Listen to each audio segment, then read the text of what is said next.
Good morning all. ഞാൻ Ramakrishnan T B M D and CEO Sharewealth securities limited ആണ്. ഒപ്പം SEBI registered research analyst കൂടിയാണ്. ഈ ഓഡിയോ കേട്ടതിന് ശേഷം ഡിസ്ക്ലെയിമർ കൂടി വായിച്ചു നോക്കണമെന്ന് താല്പര്യപ്പെടുന്നു.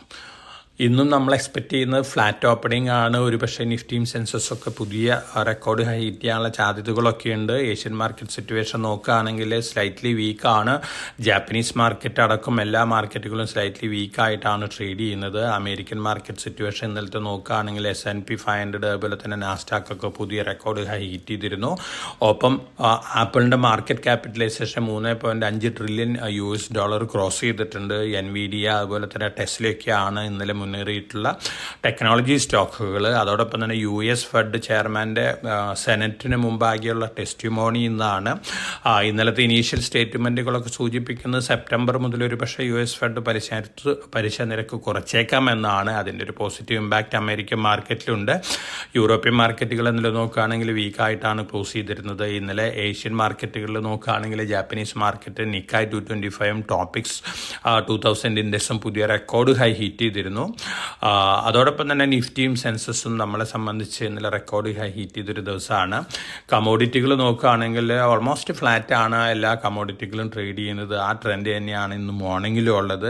ബ്രന്റ് ക്രൂഡ് ഓയിൽ സ്ലൈറ്റ്ലി വീക്കായിട്ടാണ് ട്രേഡ് ചെയ്യുന്നത്. മറ്റ് കമോഡിറ്റികളൊക്കെ ഫ്ലാറ്റ് ലെവലിൽ തന്നെയാണ് ട്രേഡ് ചെയ്യുന്നത്. ചൈനയിലെ ജൂൺ മാസത്തെ കൺസ്യൂമർ പ്രൈസ് ഇൻഫ്ലേഷൻ ഡാറ്റ വന്നിരുന്നു. ബിലോ എക്സ്പെക്ടേഷൻ ആണ്.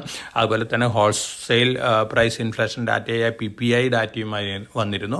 ഇതൊക്കെ സൂചിപ്പിക്കുന്നത് ചൈനീസ് എക്കണോമി വീണ്ടും ഒരു സ്ലഗിഷ് ഫേസിലാണെന്നാണ്.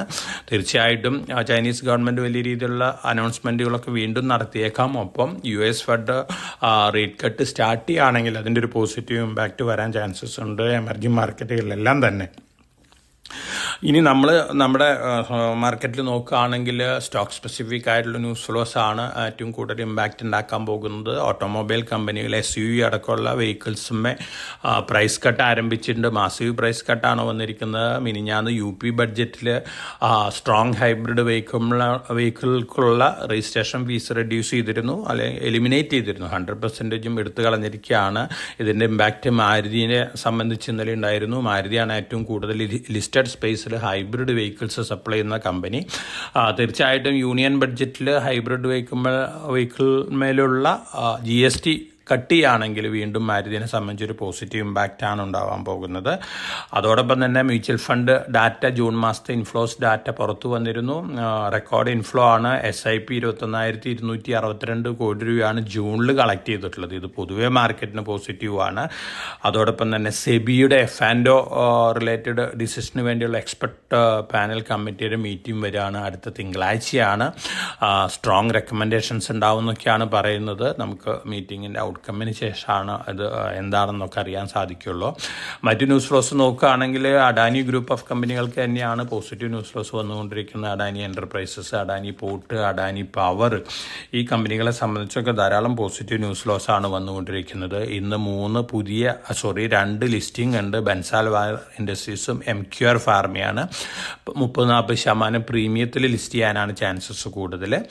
RVNL വീണ്ടും ഒരു ഓർഡർ കിട്ടിയിരിക്കുകയാണ്. 187.34 കോടി രൂപയുടെ ഓർഡറാണ്. മഹാരാഷ്ട്ര മെട്രോ റെയിൽ കോർപ്പറേഷൻ്റെ ഓർഡറാണ്. കണ്ടിന്യൂസ് ആയിട്ട് ഓർഡേഴ്സ് കിട്ടിക്കൊണ്ടിരിക്കുന്ന ഒരു കമ്പനിയാണ് RVNL. ടാറ്റ എലക്സിയുടെ Q1 റിസൾട്ടാണ് ഇന്ന്. അതോടൊപ്പം തന്നെ 13 അസംബ്ലി ഇലക്ഷൻസ് ഇന്ന് നടക്കുന്നുണ്ട്. ബീഹാർ, വെസ്റ്റ് ബംഗാൾ, തമിഴ്നാട്, മധ്യപ്രദേശ്, ഉത്തരാഖണ്ഡ്, ഹിമാചൽ പ്രദേശ്, പഞ്ചാബ്. ഈ അസംബ്ലി ഇലക്ഷൻ റിസൾട്ടും ഒരു വാച്ച് ചെയ്യേണ്ട ഒരു ഇവൻ്റ് തന്നെയാണ്. കാരണം പാർലമെൻറ്റ് ഇലക്ഷന് ശേഷമുള്ള ആദ്യത്തെ അസംബ്ലി ഇലക്ഷൻസാണ്. തീർച്ചയായിട്ടും ഇതിൻ്റെ റിസൾട്ടിലും ചെറുതായിട്ടുള്ള ഒരു മാർക്കറ്റ് ഇമ്പാക്റ്റ് ഒക്കെ ഉണ്ടാവാനുള്ള ചാൻസസ് ഉണ്ട്, വലിയ രീതിയിലല്ലെങ്കിൽ പോലും. ഇന്ന് Q1 റിസൾട്ടാണ് ടാറ്റ എലക്സിയുടെ. അതോടൊപ്പം തന്നെ നമ്മൾ ഇന്ന് ട്രേഡിംഗ് ആരംഭിച്ചതിന് ശേഷം നമ്മുടെ ഇൻവെസ്റ്റേഴ്സിന് വീണ്ടും ഒരു പ്രീ ബഡ്ജറ്റ് പിക്കും അതുപോലെ തന്നെ ലോങ് ടൈം പിക്കുകളും നൽകുന്നുണ്ട്.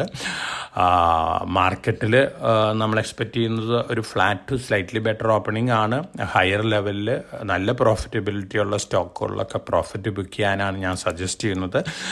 മാർക്കറ്റിൻ്റെ ഒരു മൊമെൻറ്റം അപ്പോഴും മൊമെൻറ്റം കുറയാനുള്ള ചാൻസസ് ഉണ്ട് ഫർദർ. അതുകൊണ്ട് അറ്റ് എവരി റൈസിൽ കുറേയൊക്കെ പ്രോഫിറ്റ് ബുക്ക് ചെയ്യുന്ന ഡിസിഷൻ നന്നായിരിക്കും. എല്ലാവർക്കും നല്ലൊരു ട്രേഡിൻ്റെ ആശംസിച്ചുകൊണ്ട് ഞാൻ ഇന്നത്തെ പ്രീ മാർക്കറ്റ് കമൻറ്റോട് അവസാനിപ്പിക്കുകയാണ്. Thank you.